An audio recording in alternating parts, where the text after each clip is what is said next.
कोई लड़का तुम्हें आई लाइक यू, मुझसे दोस्ती करोगी, होटल में चलोगी, कैफे में चलोगी, कहे तो समझ लेना कि तुम्हें बहला फुसलाकर इज्जत लूटने का खेल शुरू हो गया है। तुम स्कूल में, कॉलेज में अपनी जिंदगी बनाने, करियर बनाने आई हो, अपने पैरों पर खड़ा होने के लिए आई हो, किसी की गर्लफ्रेंड बनने के लिए नहीं आई हो। लव नाम की कोई चीज नहीं होती, सिर्फ आकर्षण होता है, सिर्फ हवस होती है। तुम्हें सब हरा भरा दिखाकर शादी के झूठे वादे कर कर लूट लिया जाता है और ब्रेकअप करके ब्लॉक मारकर नया शिकार ढूंढा जाता है और तुम्हारे पास रोने के अलावा, खुद को कोसने के अलावा कुछ नहीं बचता। जैसे ही तुमसे कोई प्यार से बात करता है कि तुम्हें कोई समझने वाला कंधा मिल गया, जिस दिन तुम किसी ऐरे गहरे लड़के के सामने सरेंडर कर जाती हो, उसके बहकावे में आ जाती हो, तुम्हारे इमोशंस तुम्हारी हिम्मत से हार जाते हैं, उस दिन तुम्हारे सपने टूटकर बिखर जाते हैं, तुम्हारी आजादी उसी दिन तुमसे छिन जाती है, तुम्हारे मां बाप का तुम पर विश्वास और भरोसा उस कल मिले लड़के के सामने घुटने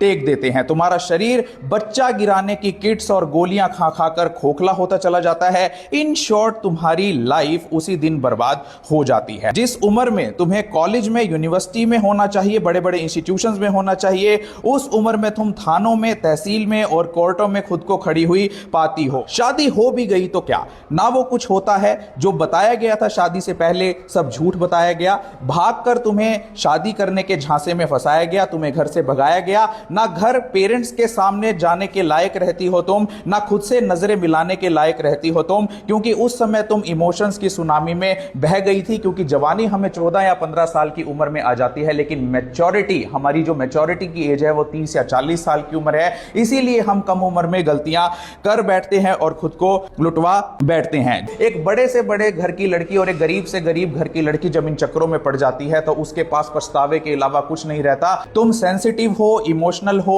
वल्नरेबल हो, जरूर हो, मगर किसी के लिए अवेलेबल नहीं हो। लड़कियां जो कहती हैं कि हम तो एंजॉय करने के लिए, टाइम पास करने के लिए ऐसे रिलेशंस बनाती हैं, तो याद रखना ऐसी लाइफ सिर्फ फुटबॉल बनकर रह जाती है। क्योंकि एक उम्र के बाद जब वो सब जगह से धक्के खा चुकी होती हैं, सब जगह से उनको छोड़ दिया जाता है, तो उनके पास सिर्फ अपने मन में गिल्ट रह जाता है कि काश मैं सही समय पर सही फैसला ले पाती और इस गलत रास्ते को ना चुनती। तुम देखो कि तुम्हें फ्रीडम किस नाम से दी जा रही है। तुम्हारी फ्रीडम इस चीज में नहीं है कि तुम कितने कम कपड़े पहन सकती हो, तुम्हारी फ्रीडम इस चीज में है कि तुम अपने पोटेंशियल का यूज करते हुए कौन सी स्ट्रीम चूज करके आईएएस बन सकती हो, जज बन सकती हो, डॉक्टर बन सकती हो, इंजीनियर बन सकती हो। सोशल मीडिया ने तुम्हें सिखाया कि नग्न होकर अश्लील रील बनाना ही आजादी है। एक सहेली ने तुम्हें सिखाया कि शराब के पैग लगाना और सिगरेट के सुट्टे मारना ही असली आजादी है। सिनेमा हॉल ने तुम्हें सिखाया कि गालियां देना ही असली आजादी है। किसी लड़के ने तुम्हें सिखाया कि होटल में जाकर गंदे रिलेशंस बनाना ही आजादी है।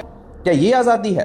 आज हमारे देश में 90 लाख लड़कियां शराब पीती हैं, 20 लाख लड़कियां गांजा फूकती हैं और 40 लाख लड़कियां अफीम का नशा करती हैं। What is this going on in our country? आप घर से बाहर निकली थी कुछ बनने के लिए, कुछ बिगड़ने के लिए नहीं। और जिस दिन तुम ये बात समझ जाओगी, उस दिन हमारे देश का नाम सच में रोशन हो जाएगा। अदरवाइज समाज इस कगार पर आकर खड़ा हो गया है कि हम सब लोगों को ये घटियापन, ये ट्रेंड, ये नंगापन, ये अश्लीलता की सुनामी एक दिन पूरी तरह से डुबो देगा। तो जय हिंद, जय भारत, भारत माता की जय, भारत माता की जय। Thank you very much.